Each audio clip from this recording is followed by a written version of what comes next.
24वटा नयाँ आइपिओ आउँदैछन्, तर त्यसमध्ये 15वटा एउटै सेक्टरका छन्, हाइड्रो पावर।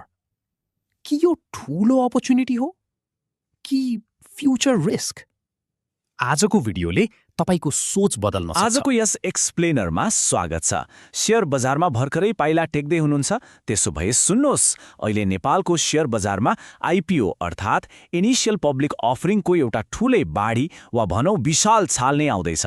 यो तपाईहरू जस्ता नयाँ लगानीकर्ताका लागि सिक्ने र कमाउने एउटा गजबको सुनौलो अवसर हो। तर एकैपटक यति धेरै अवसर आउँदा अलिकति अलमल पक्कै हुन्छ नि, होइन र? हो, त्यसैले आज हामी यो सब कुरालाई एकदमै सरल तरिकाले केलाउँदैछौँ। यो भर्खरै बजारमा आउन चाहने जो कोहीका लागि एकदमै महत्त्वपूर्ण हुनेछ।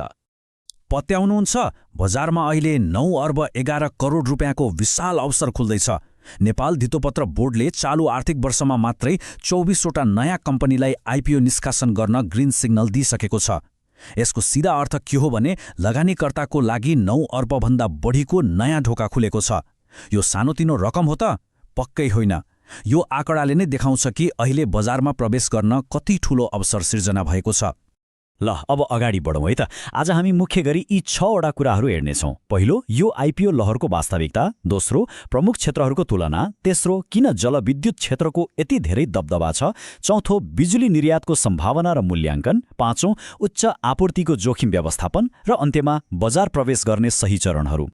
त्यसो भए सुरु गरौँ हाम्रो पहिलो बुदाबाट, यो आइपिओ लहरको समग्र विश्लेषण र बजारको आकार। अघि हामीले 24वटा कम्पनीको कुरा त गर्यौं, तर शेयर कित्ताको हिसाब गर्ने हो भने यो संख्या 9 करोड 11,87,946 पुग्छ। एकपटक सोच्नुहोस् त, 9 करोड भन्दा बढी व्यक्तिगत शेयरहरू बजारमा आउँदैछन्। नयाँ लगानीकर्ताका लागि यो भनेको एउटा विशाल सुपरमार्केटमा छिरे जस्तै हो, जहाँ छनौटको पुरै स्वतन्त्रता छ। कुन कम्पनीको शेयर किन्ने भनेर छनौट गर्न अहिले जति सजिलो सायदै कहिल्यै थियो होला। अनि सुन्नुहोस्, कुरा यो 24वटा कम्पनीमा मात्रै सकिँदैन है। बोर्डमा अरू 98वटा कम्पनीहरू त आइपिओ निष्कासनको पालो कुरेर लाइनमै बसेका छन्। यसको मतलब के हो भने तपाईँले हतार गरेर जस्तो पायो त्यस्तै कम्पनीमा पैसा हाल्नु पर्दैन। यो अवसर भनेको एकपटक आउने अनि सकिने होइन, यो त निरन्तर बगिरहने नदी जस्तै हो। विकल्पहरू प्रशस्त छन्, ढुक्काउनुहोस्।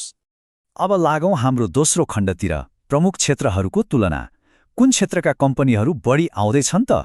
यो तथ्याङ्क हेर्दा त चित्र एकदमै छर्लङ्ग हुन्छ।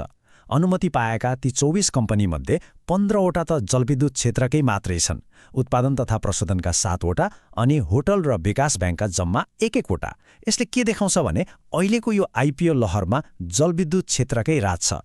त्यसैले यदि कोही बजारमा आउँदैछ भने जम्काभेट सबैभन्दा बढी यिनै जलविद्युत कम्पनीहरूसँगै हुनेवाला छ। र त्यो लाइनमा बसेका 98 कम्पनीहरूको सूची हेर्दा पनि कथा उस्तै छ है। त्यहाँ पनि 32वटा आवेदन जलविद्युत क्षेत्रकै छन्। तर राम्रो कुरा के छ भने उत्पादन तथा प्रशोधनबाट 26 र होटेल तथा पर्यटनबाट 18वटा आवेदन परेका छन्। यसले बजारमा अलिकति भए पनि विविधता ल्याउने पक्का छ। तर जे भने पनि अहिलेलाई लिडिङ पोजिसनमा जलविद्युत र उत्पादन क्षेत्र नै अगाडि छन्। अब पालो तेस्रो खण्डको। आखिर किन जलविद्युत क्षेत्रकै यति धेरै दबदबा छ त? नेप्सेमा पहिल्यै 103वटा जलविद्युत कम्पनीहरू छन् र अझै थपिँदैछन्। यसको पछाडि मुख्य 3वटा कारणहरू छन्। पहिलो त सरकारको नीति एकदमै अनुकूल छ, सरकारले नै यसलाई प्राथमिकतामा राखेको छ। दोस्रो, निजी क्षेत्र यसमा एकदमै उत्साहित छ, किनकि यसमा दीर्घकालीन फाइदा देखिन्छ। र तेस्रो अनि सबैभन्दा गजबको कुरा, बिजुली निर्यातको सम्भावना। यी 3 कुराले गर्दा नै जलविद्युत क्षेत्रमा लगानीको यस्तो मजबुत माहौल बनेको हो नि। यही निर्यातको कुरालाई हाम्रो चौथो खण्डमा अझै गहिराइमा बुझौँ, निर्यात सम्भावना र मूल्याङ्कन। यो बिजुली निर्यातको कुराले कसरी पुरै गेम चेन्ज गर्छ त? हेर्नुहोस्, जब कुनै कम्पनीले आफ्नो देशमा मात्रै नभएर छिमेकी देशहरूमा पनि बिजुली बेच्न थाल्छ नि, त्यसको आम्दानीको बाटो वात्तै फराकिलो हुन्छ। अनि आम्दानी बढ्नु भनेको के हो? सिधा कुरा कम्पनीको भ्यालुएसन वा समग्र मूल्याङ्कन बढ्नु हो। त्यही भएर राम्रो क्षमता भएका हाइड्रो कम्पनीका शेयरहरू लगानीकर्ताको आँखामा एकदमै आकर्षक मानिन्छन्। तर पर्खिनुहोस् है, सबै कुरा राम्रो मात्रै पनि छैन। 5औं खण्डमा हामी उच्च आपूर्तिको जोखिम व्यवस्थापनको कुरा गर्दैछौँ। एकातिर यो धेरै आइपिओ आउनु नयाँ मान्छेका लागि सेयर हात पार्ने राम्रो मौका हो, तर अर्कोतर्फ यसले बजारमा ओभर सप्लाई अर्थात् अधिक आपूर्तिको जोखिम पनि ल्याउँछ। बजारमा एकैपटक धेरै सेयर आउँदा किन्ने मान्छेभन्दा बेच्ने मान्छे धेरै भएर सेयरको भाव घट्न पनि सक्छ। त्यसैले जता हावा चलेको छ त्यतै बिना सोचविचार हाम फाल्नु एकदमै ठूलो जोखिम हुन सक्छ है। त्यसो भए के गर्ने त?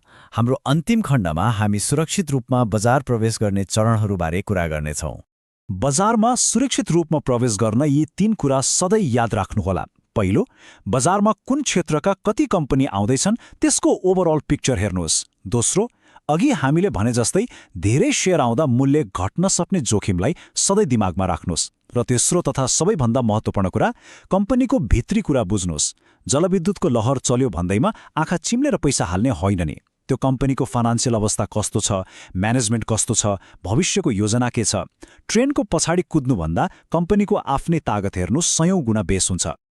अब आफै सोच्नुहोस्, यो नयाँ लगानी यात्रा सुरु गर्दा कुन क्षेत्रले बढी तान्यो?